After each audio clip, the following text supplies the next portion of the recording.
Welcome. This is Astrology Insight Now, a weekly forecast program with astrology and other ways to help you make the most of your week and to heighten confidence for daily life.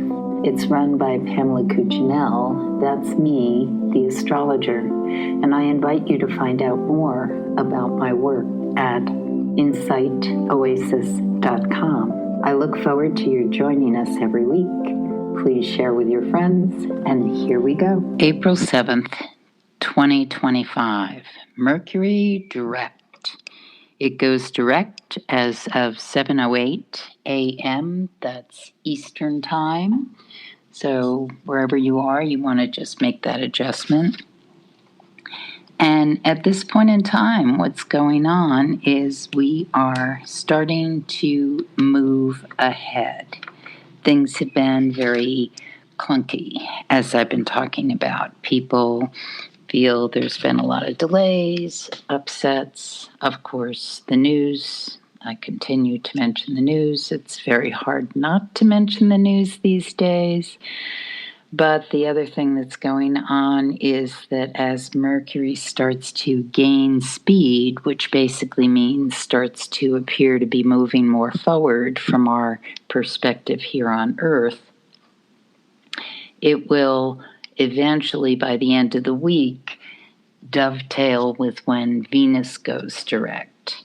And when Venus goes direct, in time, a lot of what feels like it's incredible delays and squishes and things not knowing where to go or what to do, especially finance-wise.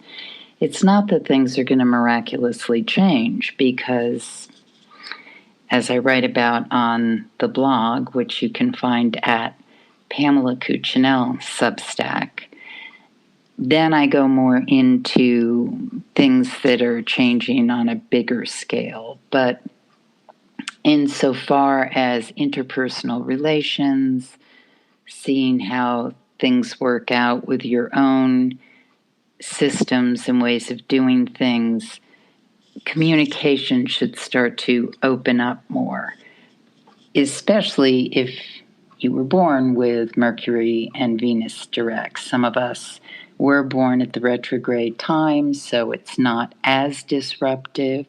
But overall, this has been a very challenging time for many people with a sense of feeling as though things aren't clear, not being understood.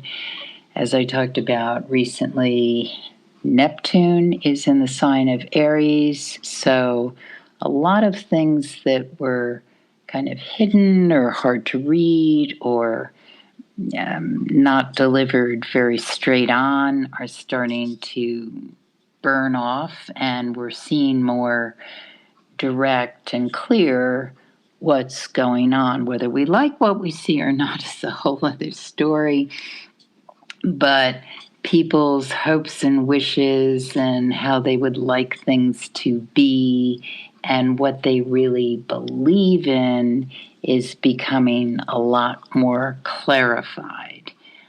So anyway, on this day, on Monday, the moon is in the sign of Leo, and as it moves across the sky in that sign, eventually it will be making some pictures that are a bit more challenging.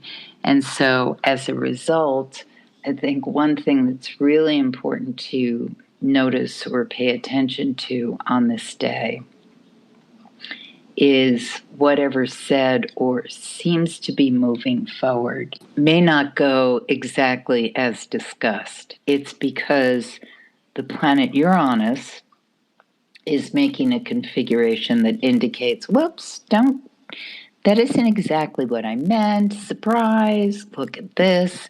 And so whatever comes in may very well put a stop on what seemed to be going forward and or disrupt the way you thought things were going to be. So in other words, don't get like overly confident just because I'm telling you Mercury goes direct, because the reality is we're still kind of ironing out some of the mercurial upsets.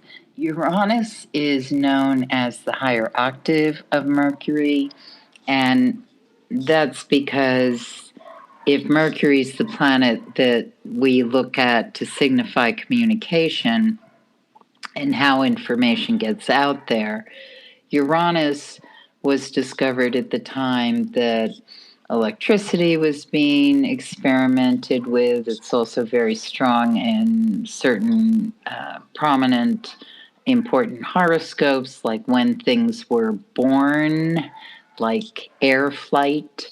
So we see it as a planetary energy that speaks a lot about communication, innovation, sharing ideas. And when you see that in a disruptive configuration on a day when Mercury's just stationed and gone direct, the odds are that we're going to have a kind of continuation of a theme of, well, no, that wasn't exactly, oops. And I think part of that is the reveal.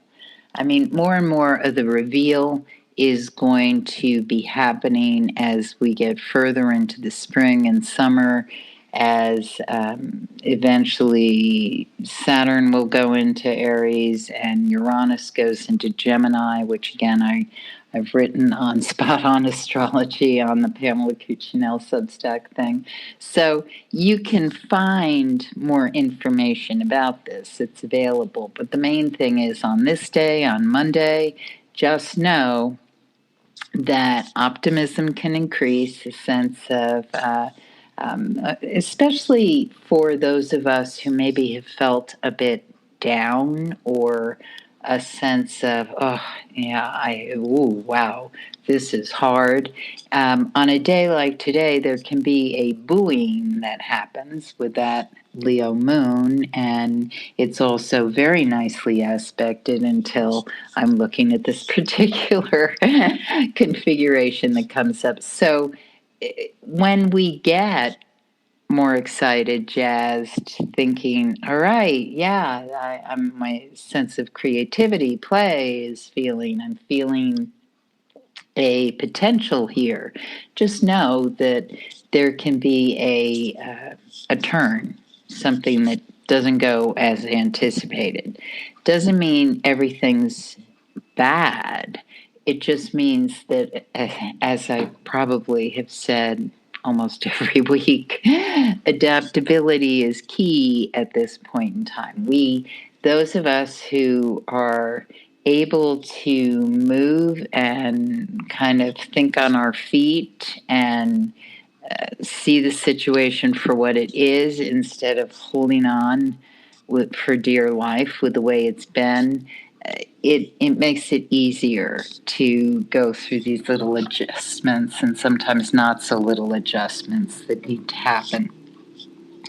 So the moon goes void, of course, at 12:08 a.m. on Tuesday the 8th. Again, I do Eastern time zones, so you need to change that depending on where you live. And once the moon is void, of course, it's basically, for those who are sleeping, it's a lovely dream time. You don't want to start anything major.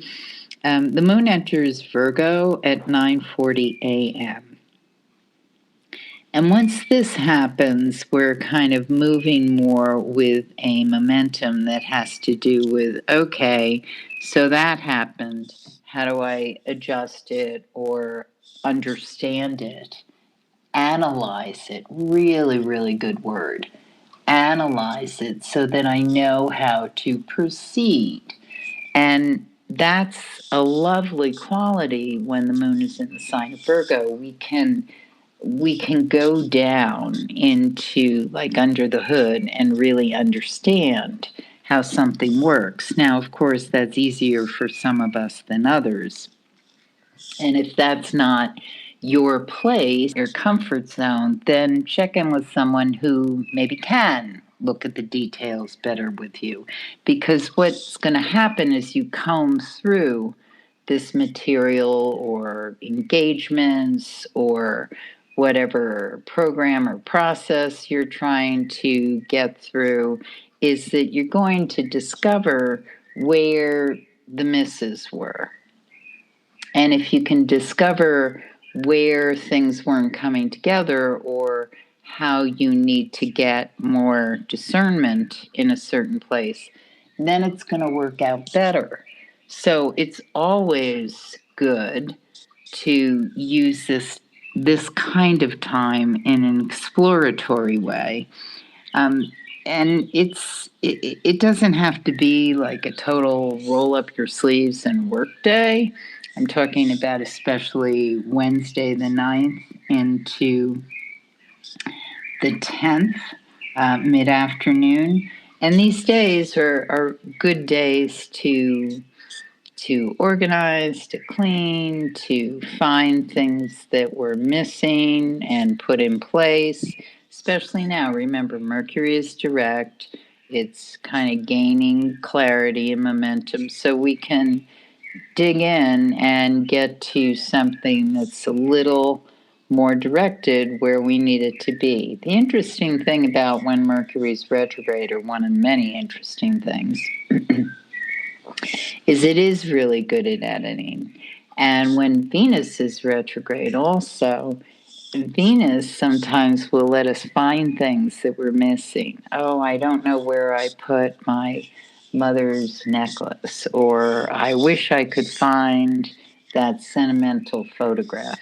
These things have a tendency to pop up at those points in time, or if they're gone, we start to understand why or how. So it's a good detective day. Or if you don't end up with all the answers during this period of time, it can at least direct you to, oh, these are the missing pieces that I've got to figure out before the thing can really work the way I need it to.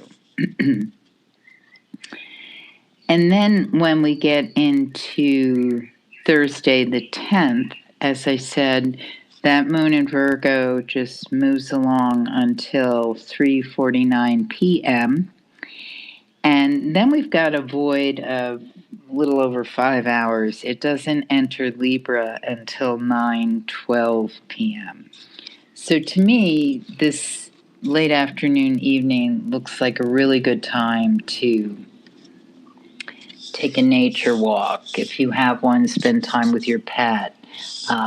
Play with things that kind of awaken creative sensibilities. So some people like to cook, they like to sew, work with clay, garden, or take a walk in nature. If you're not crafty at all, that's okay, no problem there.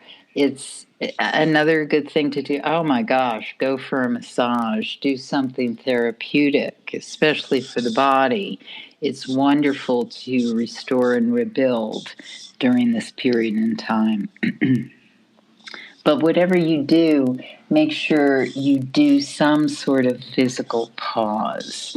Because Virgo, among other things, it's a sign that reminds us that it's so valuable to go into our well, like that quiet space. And not everybody's comfortable with that. You know, they like people around, they like chatter, they like noise, they don't necessarily like, and it's difficult for them to do meditations, traditional, but there's many forms of meditation, which is, I remember, oh gosh, a gazillion years ago, when I was learning the walking meditation.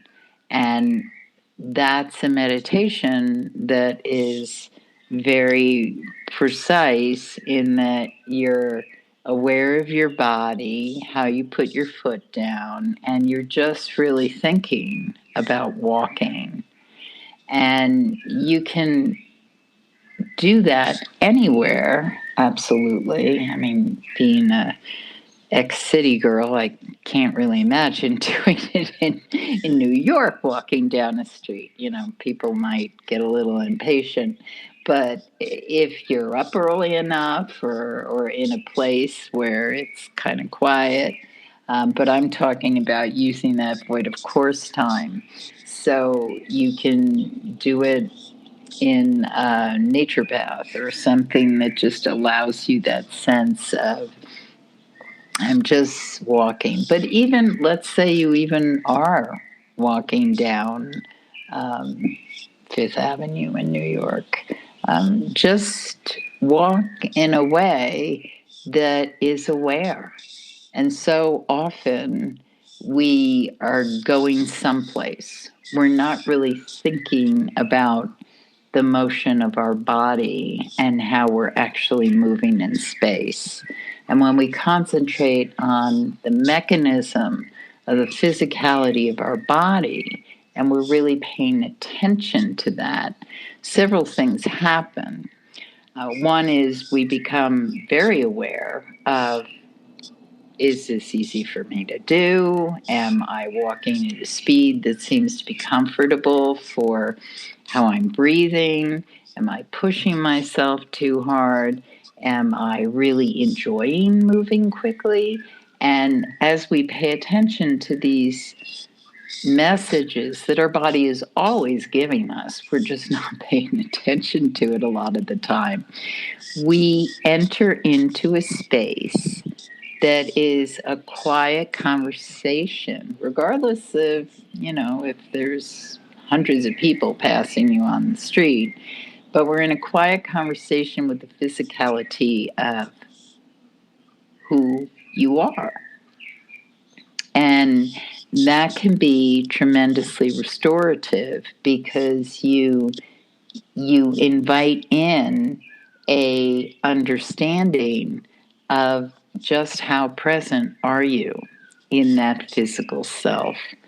And your body will thank you, even if some of the messages you get are, oh, I need to be hydrated. I should sit down. Why am I pushing myself so hard? I mean, whatever the messages are useful for you because you want to be as present and aware as possible in the point in time you're here, because then your alignment with how you want things to happen are much more true. Otherwise, we're at the mercy of our thinking monkey mind, which can be very useful at times, but it can also derail us continually with messaging that doesn't necessarily always give us the best data because we're not necessarily paying attention to where we are in space.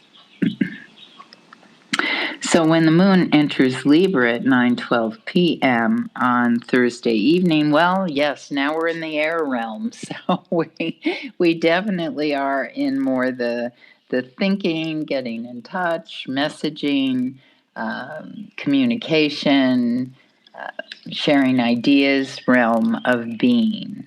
And so it would be good to address a little anchoring, which is what I was talking about with the walking meditation, a little anchoring before we enter that air realm, because, again, it's in the evening when it enters Libra in Eastern time zone.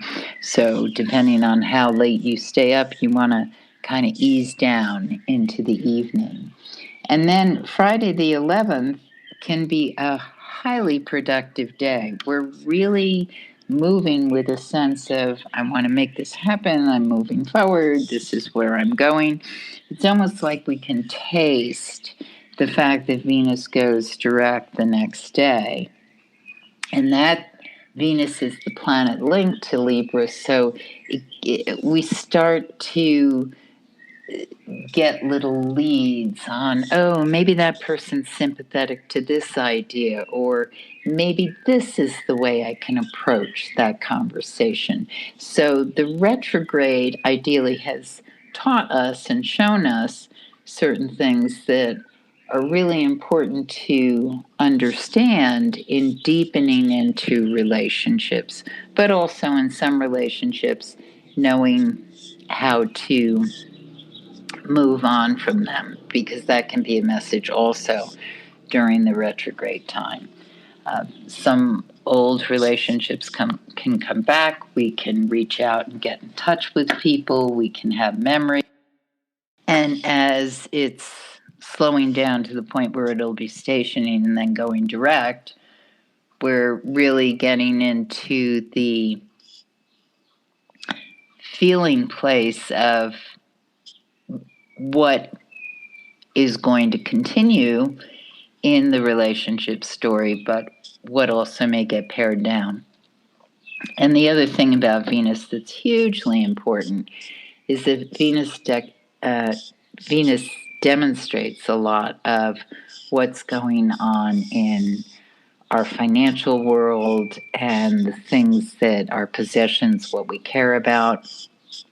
So all those things may be coming into play in discussions on this day about, things that maybe we've been mulling, determining, or considering over the past period of time as Venus has been retrograde. So on Saturday the 12th, we have, as I said, Venus goes direct, and that's at 9:02 p.m. We have the full moon, that's at 8:22 p.m. Eastern Time. It's at 23 degrees, 20 minutes, the sign of Libra.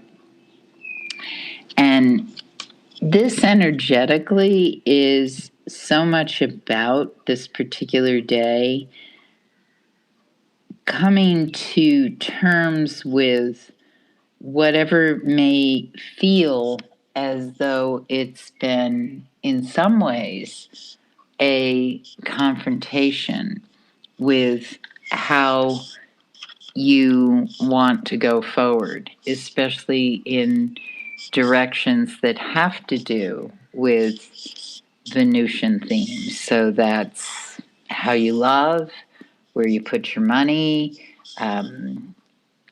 what you think you deserve, what you value.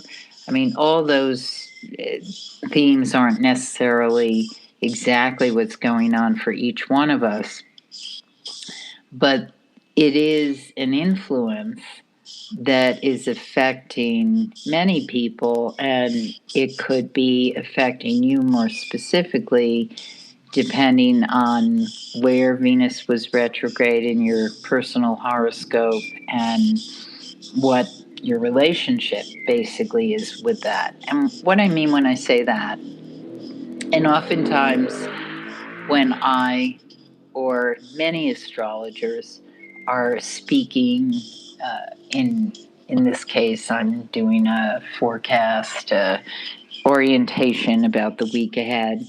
I'll make a reference to something like Venus is retrograde. So people may think, well, why does a planet have an effect on me as a human being? And astrologers, we have different theories of that, different schools of astrology, different ways we think. But if you just look at the purity of the symbolism and see Venus as representing a piece of your psyche that has to do with how you love, what you're attracted to, what you think you deserve in this lifetime, in relationship, financially, how comfortable you are with money, what kind of possessions you like to have around you, if you like possessions at all. And so Venus in your personal horoscope, where she's positioned, what other planets may be in dialogue with her, tell the astrologer many of those things, many of those themes that I just talked about. And so when Venus is retrograde, it might be very personal for you, depending on where that planet in this case, in the sign of Pisces. That's what was going on when she was retrograde, where that falls in your personal horoscope. And it could indicate also more about all those themes for you, especially if you're a person with a strong placement of Venus. So, on, let's say, your rising sign or close to your sun, or you're a Libra or a Taurus, because those two signs are linked to Venus. But overall, retrograde, what we see in the bigger world when Venus is retrograde is delays that have to do with financial decisions, money, cutbacks, et cetera, et cetera, et cetera.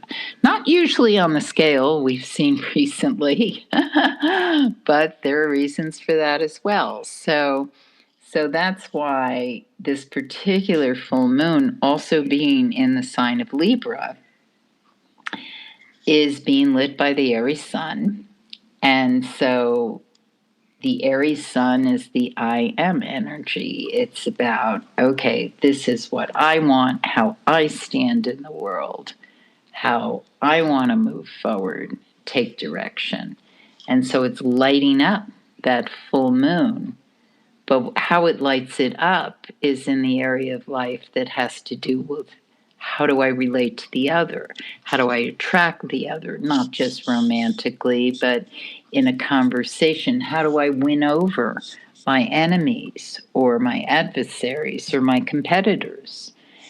And with the retrograde, like switching, changing at this point and going direct, I think it enables symbolically great insight. And for some of us, we will literally have some sort of encounter or experience that crystallizes for us what the message is here. What do we have to learn? I mean, I'm thinking in my personal life, well, I certainly got kicked in the head this this Venus retrograde. I mean, I'm still processing, looking at a certain relationship that I need to respond to differently. And here's one of the biggest relationship lessons, of course. I mean, Venus, this is one thing that she teaches, and that is very difficult for many of us to learn. And that's that a person doesn't change until I change. And I can change. I can change how I respond to this person I'm thinking about and have intention of modifying my behavior. I can't guarantee that she's going to change. But I know for a fact that the dynamic between us is not going to change unless one of us does. And so that's the kind of reckoning that a Venus retrograde passage can bring to light. And my hope or my intention at this particular full moon is to do a little ritual work and really work on having a bigger attitude about how I respond to this particular person in my life. So, anyway. All right. So the moon goes void, of course, at 6:01 a.m. on Sunday the 13th. And that, for those of us who are early risers, it might feel a bit frustrating. There's kind of a cranky, angry energy right then. And it can be for a few hours before as well. So it can also indicate maybe I'll be a little cranky when I'm doing my full moon ritual, thinking, well, why should I? But I want to grow. So this is what I am working on at this point. And so, yes, the astrologer is always teaching herself as well. So the moon enters Scorpio at 9:54 a.m. on Sunday the 13th. And yes, this is not going to be like an easy, terrific day in that we may encounter challenges. Using my same example, which I don't think is going to happen because I'm not going to see this person right at that point in time. But if I were, this might be a day when I would confront her, not necessarily, hey, have a confrontation, but be in space where I had to work with my responses so that I change the pattern, change the dialogue. I know it's not going to be with her because I won't see her then, but I'm looking at this particular day and thinking, okay, well, maybe I'll have some sort of opportunity, to use a positive word, to change the dialogue with someone else in my life or myself, which is always like back to the drawing board where we look at ourselves and we tweak and adjust in order to move into ideally growth ways of living. But this is, I think, a very strong day, a very positive day. And now we're in the waning moon cycle, of course, but it pulls us into the week coming up, which I'll talk more about the next recording. But we have more energetic shifts that are allowing us there. It's the personal planets, Mercury and Venus, that have shifted, but it's giving us some momentum to move into a place where we can, as I said, continue to see what we're dealing with as more things become clear and we're able to address things in more direct ways. But as I keep saying about this year, choose your path. Where are you putting your energy? What are you willing to move towards and in some cases fight for, believe in, or direct to? You have been listening to Astrology Insight Now. Please share with your friends, and if you'd like to make a donation, you can do so at astrologyinsightnow.com. Have a stellar week, and we hope to see you next time.